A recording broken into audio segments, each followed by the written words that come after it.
So ayan na nga guys, papunta na tayo sa Big Haven Ice doon sa Hill Country. So ito yung mga kasama ko nasa unahan.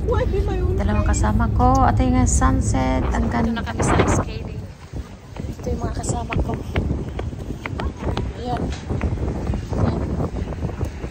Nandito na kami. Sisirin. Using namin eat shit.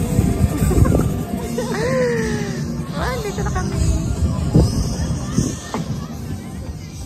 At ayun na nga guys, nascan na nga yung mga ticket namin kasi pinurchase ko online. Nakakuha na kami namin ice skating shoes, ayan, or boots ba yan, na may blade sa ilalim, yan o. Pwede ka pala makalakad yan. Imagine, nakakalakad ka ng parang ang nipis ng ilalim. Pwede pala, kala ko mahirap. Ayun na nga kami ni Reyna, susuot na kami ng ayan na, nakasuot na kami ng aming ice skating shoes. At ayun nga. At ayun nga guys, ang hangin nga today. Kaya ayan, tuloy pa rin. Sige, hala, maka-experience lang. At ayun nga, kasama ko, nag-ano na siya. Ayan nga, oh. Yan, birthday pala niya today. Guys, nandito na tayo sa loob ng rig. At dito nga lang kami sa gilid-gilid kasi napakadulas talaga at di pa kami marunong. First time talaga namin mag-ice skating dito. Kaya humama kami sa railings at si Rina nakahawak doon sa trainer na ano ba yun? Yan na blue na yan. Yan. At ayun yung isang kasama namin, oh.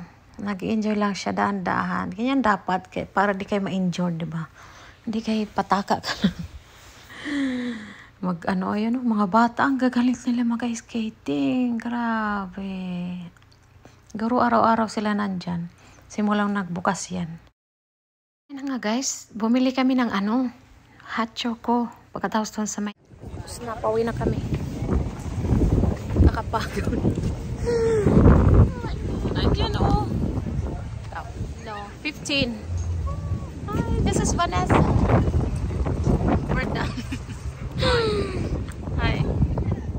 Ayun na nga guys, nandito na kayo sa food truck after doon sa ice skating kasi nagutom kami. It's time to eat. At ayun na nga, in-order namin steak tacos, mini tacos. Ayan. Kaming apat. Nakauwi na kami.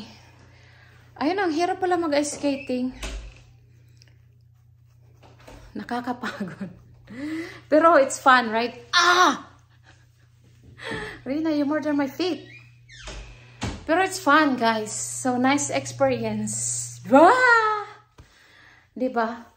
Pangarap ko yun. Nasa bucket list ko yun. Mag-experience ng bucket list. Ay, medyo nakaka-stress nung una kasi natatakot ako para kay Rina baka matumba.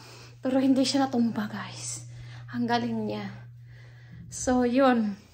Yun lang, guys. Bye!